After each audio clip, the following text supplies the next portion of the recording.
Tiếp tục là với những cái ki hoặc những cái cây trưởng thành mà nó có nhiều rễ như này, thì cái việc đầu tiên là các bác là cho vỏ thông lên ấy, thì các bác lưu ý cho em là khi mà cái chỗ mình đặt cái gốc này thì nó phải cao hơn mặt chậu, thì như này hơi thấp thì em sẽ cho một cái vỏ thông vào cao cao ở giữa như này. Đây.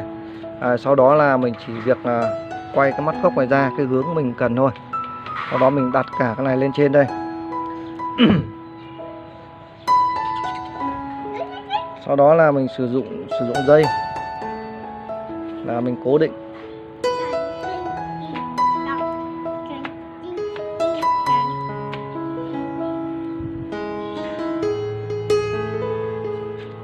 Và công việc tiếp theo ấy là lúc này thì các bác mới sử dụng rêu nhé. Các bạn mới sử dụng rêu. Sau đó là mình phủ một lớp lên trên và mình đè lên những cái rễ này. Đấy, mình đè lên những cái rễ này. Đấy, sau đó là rêu mình phủ kín cái bề mặt. Rồi, như vậy là xong luôn. Thì với cái hình thức này ấy thì các bác nếu cẩn thận thì các bác cũng làm một cái dây, các bác làm buộc lọng qua đây. Đấy, đấy, quấn qua đây một vòng. Sau đó mình cố định vào đây. Thế này là nó chắc chắn rồi các bạn. Thì sau đây thì em sẽ vào giới thiệu một cái loại giá thể trồng lan mà cái giá thể này thì nó trồng và chăm sóc cũng rất là phù hợp luôn. Thì sau đây thì em sẽ vào giới thiệu là cái loại giá thể nhé các nhá. Thì nguyên liệu thì gồm có thì cái nhất là vỏ thông này. Vỏ thông thì các bác lựa chọn em cái size 34. Đấy, vỏ thông thì rẻ tiền thôi, không cần là loại đắt tiền đâu, cứ vỏ thông Lào và vỏ thông ta mà mình dùng thôi. Thì cái loại này ấy, là em mua là 15.000 một kg các bác. Loại 34 này, đây là vỏ thông Lào. Thì đây là nguyên liệu đầu tiên. Và nguyên liệu thứ hai thì đó là cái rêu rừng. Đấy, cái rêu rừng này thì các bác lựa chọn là cái rêu rừng nó càng tươi càng tốt nhé. Và tiếp tục nguyên liệu thứ ba thì đó là cái phân chì Nhật này. Thì phân chì Nhật này thì các bác lựa chọn cho em là cái dạng phân chì ấy, thì bởi vì là ngoài cái việc mà phân chì làm giá thể ra thì mình còn sử dụng được cả là phân bón cốc. Đấy, thì các bác lựa chọn cho em là cái loại 14, 13, 13 cộng ME. Đấy, và cái hạn sử dụng của nó là 180 ngày, tức là 6 tháng nhé các nhá. Giá thể dụ vỏ thông này và rêu rừng thì các bác đều phải xử lý nó sạch sẽ đi. Đó là mình ngâm cái vỏ thông này vào bột giặt Omo, và cái rêu rừng này mình cũng ngâm vào bột giặt Omo. Thì sau khi vỏ thông và rêu rừng mình đã xử lý ngâm bột giặt Omo qua đêm sạch sẽ, thì sau khi đó mình rửa lại 2 nước hoặc 3 nước. Sau đó là vỏ thông và cái rêu rừng thì các bác để cho nó ráo nước, nó khô đi. Sau đó là mình tiến hành mình trồng thôi.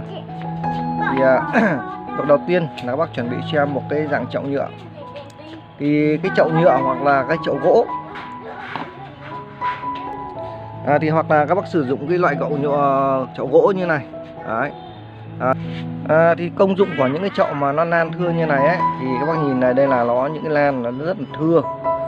Khi mà mình cho giá thể vào trong cái chậu này ấy, thì những cái khe này nó sẽ lùa gió và nó lùa vào trong cái giá thể của mình, và nó luồn vào trong những cái khe hở trong cái giá thể chậu lan của mình, thì nó sẽ khiến cái chậu lan này ấy, là nó sẽ có gió lưu thông vào tận trong lòng của cái chậu lan, thì nó sẽ khiến cái bộ rễ của mình là nó phát triển tốt hơn.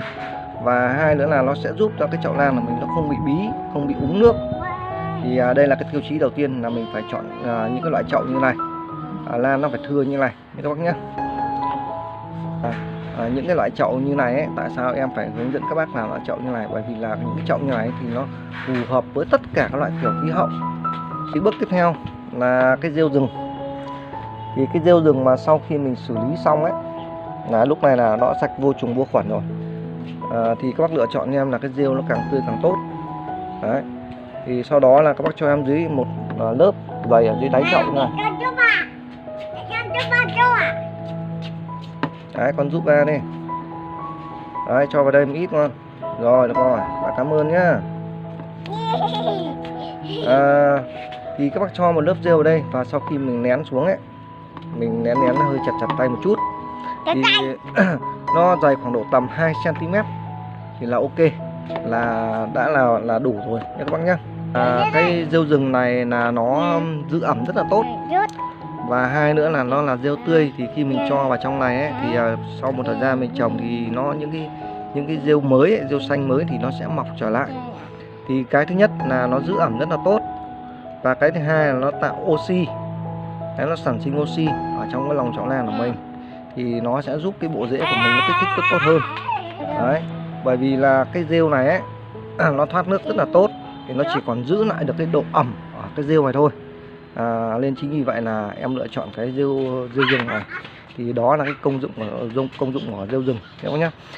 Rồi sau khi mà mình đã cho một lớp rêu bên dưới thì công tác tiếp theo ấy là mình sử dụng cái vỏ thông. Cái vỏ thông mình đã xử lý rồi, thì các bác giải cho em một lớp mỏng thôi. Đấy, lớp mỏng mà mình chỉ cần che những cái khe hở của cái chậu này này. Đấy, mình che được kín những cái khe này là được thôi. Thì khi mình che này xong ấy, thì mình có một công tác nữa, đó là mình sử dụng cái loại giá nẻ thứ ba. Đó là cái phân chì Nhật này.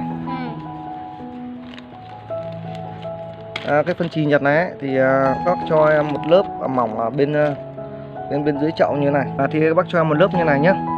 Thì bác biết đấy là cái phân chì Nhật này thì nó được làm được bao bọc bởi một cái lớp vỏ polymer.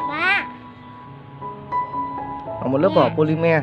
Đấy là khi mà cái thời gian mà sau 3 tháng ấy là nó sẽ tan đi, mất còn một lửa. Thì khi mà còn một lửa đấy thì nó sẽ hút nước vào, thì nó tạo thành một quả bóng nước. Thì với cái công dụng của lớp vỏ polymer này ấy, là nó sẽ rỉ ra từ từ, nên nó không bị ướt sũng. Nên là chính vì vậy là khi những quả bóng nước phân chì Nhật này ở trong cái lòng chậu lan này của mình ấy, thì nó tạo cho mình một cái tiểu khí hậu, nó kiểu gần như là dạng bán thủy canh ấy, gần giống như một cái dạng mình trồng lan bán thủy canh ấy. Thì nó tạo là cái độ độ ẩm ở trong cái chậu lan của mình rất là tốt.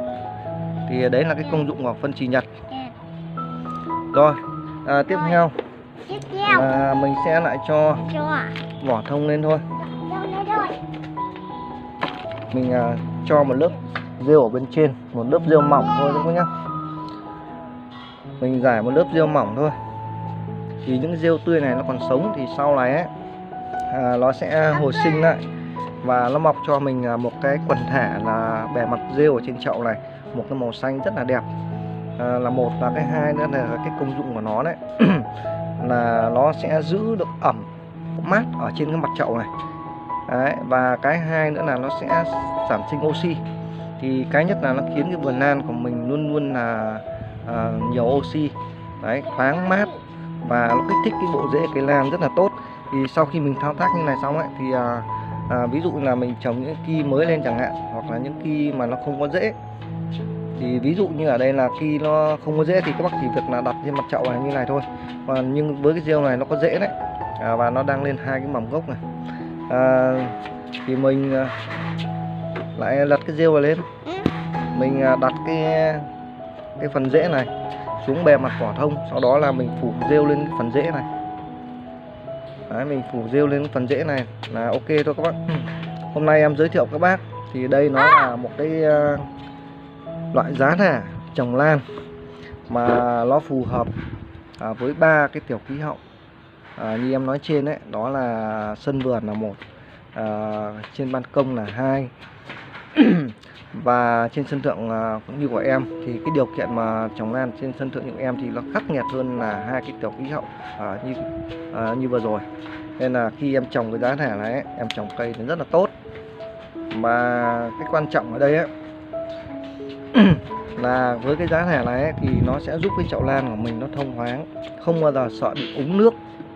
Đấy, và cái bộ rễ với trồng với cái trên trồng giá thả như của em như này ấy, thì cái bộ rễ của cây lan nó rất là khỏe. Rồi em xin kết thúc video ở đây và hẹn gặp cả nhà trong những video tiếp theo nhé.